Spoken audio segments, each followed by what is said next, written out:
Country roads, take me home. Let's go on another road adventure.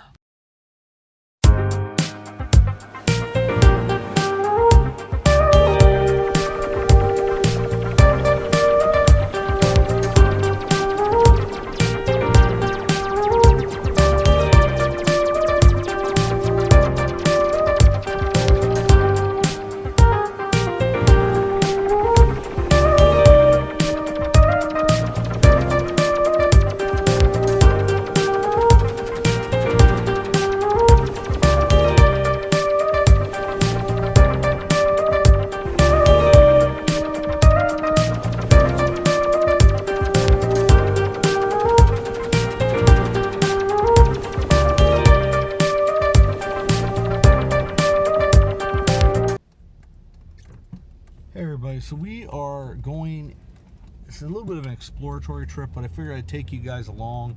This is one of those things that I do a lot of times before I go into an area. I try to explore it a little bit. Like, I've been in Mount Gretna many times, but I'm looking specifically for the historic markers and just looking for a couple different substantial things that I want to film at some point coming up. It is sort of nice this time of year, as cold and as windy and horrible as it is. It's easier to see the stuff because you don't have to sort of battle with the leaves and all the undergrowth, that type of stuff. So it's a little easier to see things.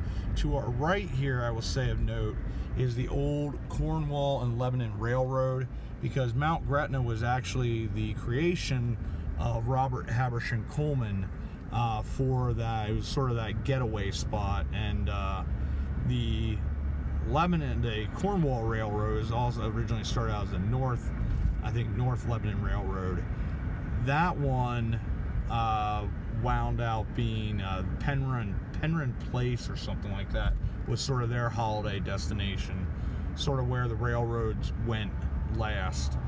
They were competing, and within the family they weren't happy with each other. There were a lot of lawsuits and things of that nature, and yeah, that's how families are sometimes. But Mount Gretna was made as a holiday destination. It was also used at General Region before Fort Indian Town Gap was made, I believe in the 30s.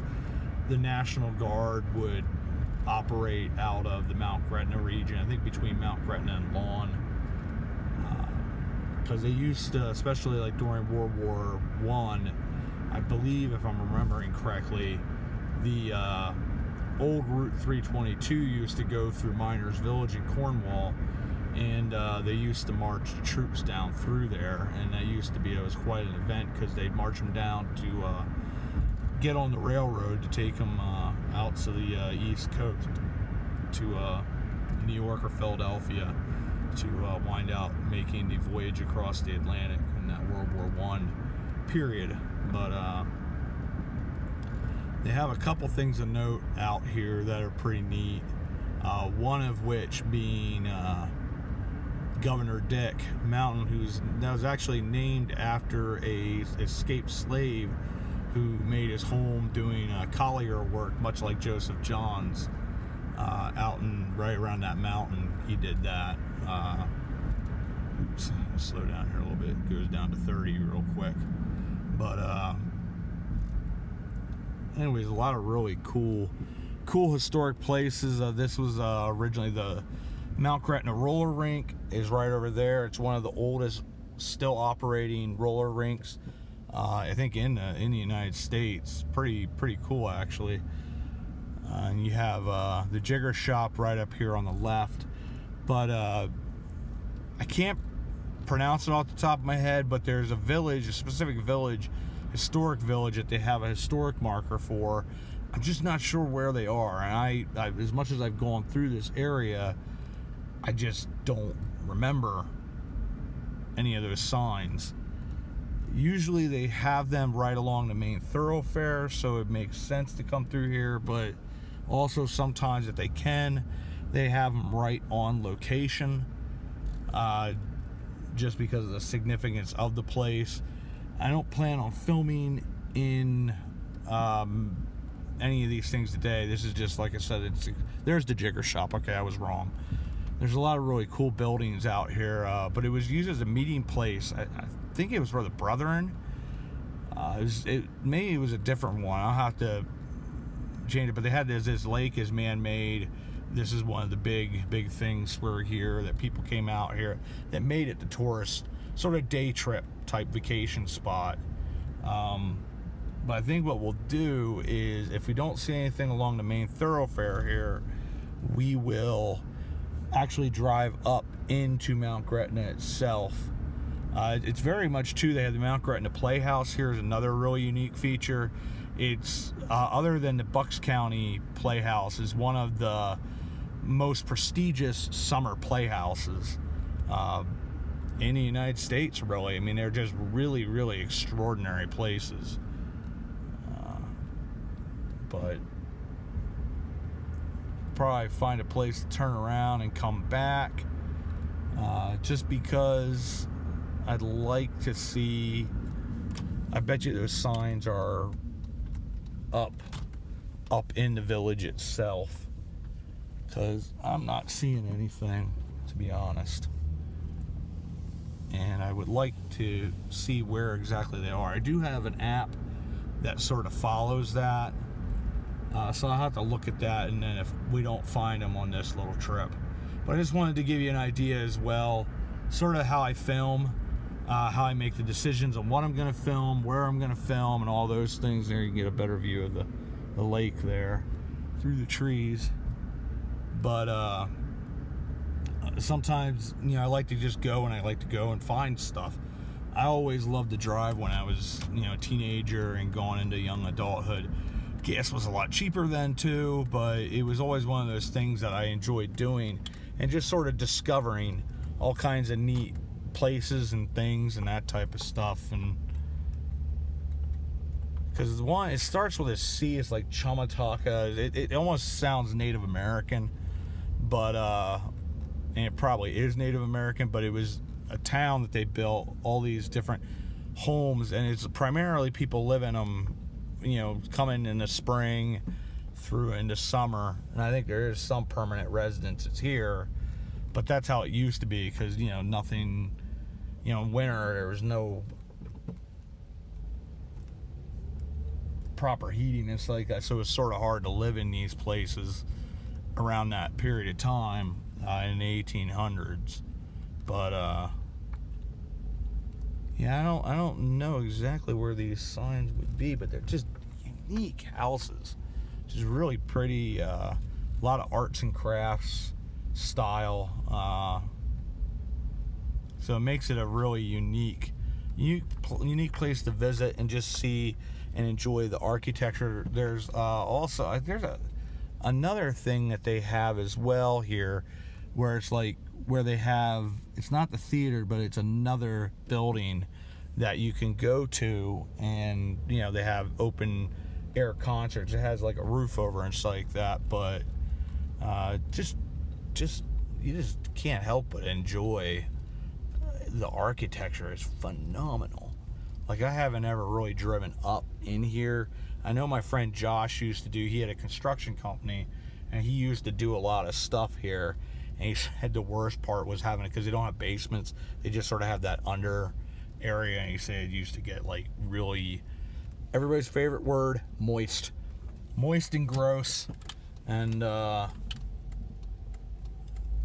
just interested to see where they exactly have the sign, the Pennsylvania Historic Markers. Like I said, that I know there's, from what I've read, there's two of them, but you can see is how the road, look at these places, they're just phenomenal. I don't think we're going to go up there, because that says that has no outlet, and I don't really feel like having to back around. Very woodsy, very neat back in through here. You can see the different houses up through here, and it does look like most of them are full year round living. But it used to be they were only here for a certain, even into the early 1900s through like probably 1930 World War II time period, 1940s. They that's really neat. It's an old carousel horse. They didn't live here year round. It just was. Oh, here it is. This is the open air sort of. It's not the theater. I don't believe. It's just this collapsed a couple years ago, and they had to put it together and build it again because the snow got so heavy the one year, it just took the whole roof down. But it's like a little amphitheater, I guess you could call. But pretty neat. Just neat, unique features, unique buildings. We'll probably drive over to the Mount Gretna roller rink. I have a bunch of memories there as well because we used to take the kids there in youth group, and I used to go there back when I was a teenager. I never roller skated because it terrified me because I'm a little girl about it, but I was awful. I was absolutely awful with I want to know where this Pennsylvania historic marker is. That's the thing that's bothering me. Like, it should be, because this is the village that I believe it would be for. The Chamataka or something like that. It's a real weird word. I can't pronounce it. I'm butchering it, but I'll have to maybe park just quick and see if I can find where those historic markers are in Mount Gretna here, because I would like to know. But this has been fun. There is the Mount Gretna Playhouse is here somewhere. I'd like to find that as well to show you, because it's another one of those unique structures. Just the colors, it reminds me a lot of like Jim Thorpe. There you see the name there. I guess it's like the Chautauqua. I'm butchering that. I know I am, but so the sign should be somewhere here.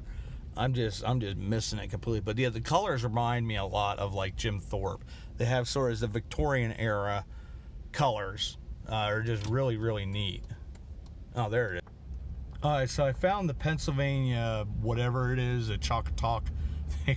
I'll have to get the pronunciation exactly, but there is a policeman parked right next to it, but it is right along the main stretch. I just completely missed it. But it's just, you can just see how unique the structures are, how beautiful they are. I might actually stop and ask the officer about where the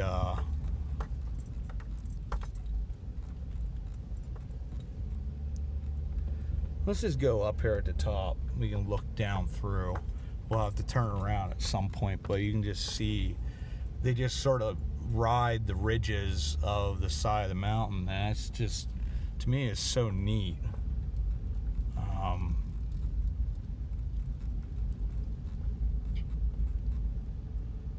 And I'll probably have to put this down for a second just so I can turn around here. Yeah. Just so neat how this is set up. I've never been up in here, and this is a first for me.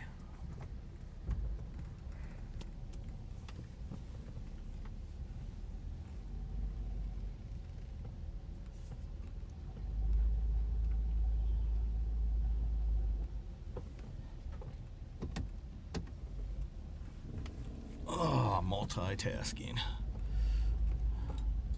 Just like the moss that's on the roofs and stuff like that is just so neat.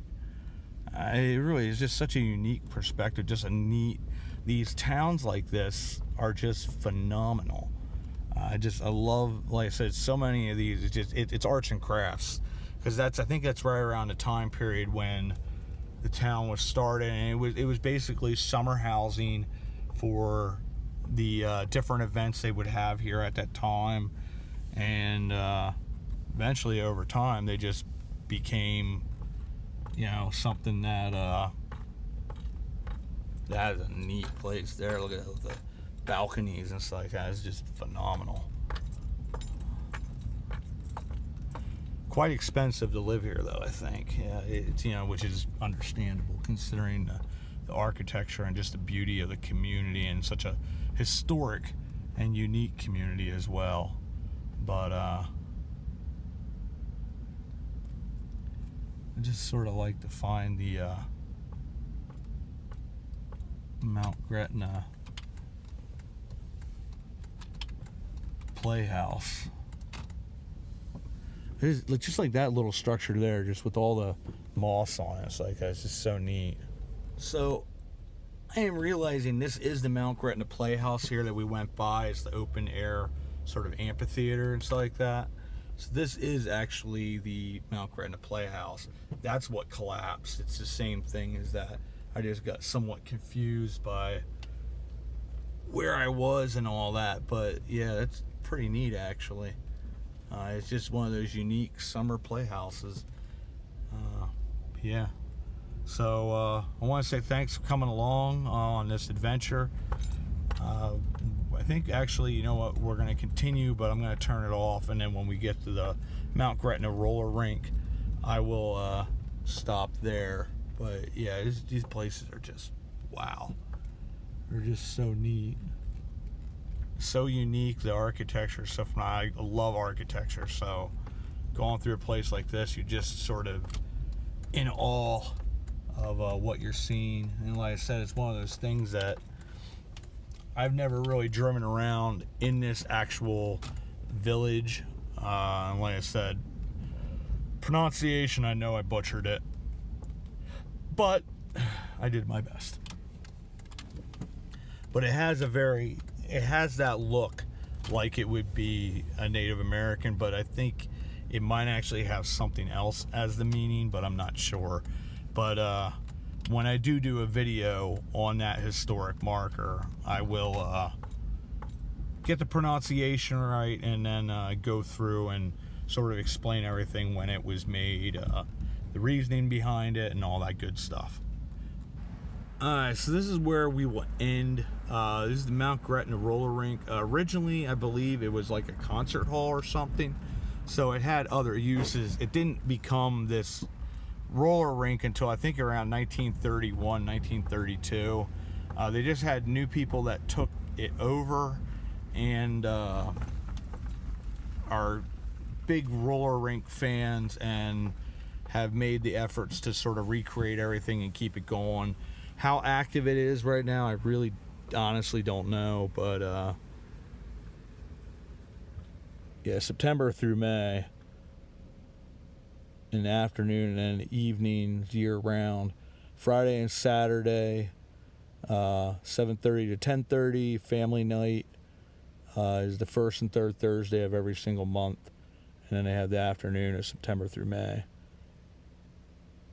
And I guess year round it's Sunday 1:30 through 4 o'clock. But yeah, it's a really neat place. But like I said, it was in the 1930s when it opened up as a roller rink, and it's been that since. And of course, COVID is where it had its major struggles, and I think the previous owners wound up closing down for a couple years because of COVID, and then the new owners bought the place and now have it open and active again. But once again, I want to say thank you for coming along. Another adventure, another country roads take me home, Mount Gretna. Sort of an exploratory trip as well. Sort of a unique thing. I think it's fun, and I won't hit that bump again like I did the last time. But thank you as always, and we will see you all about town.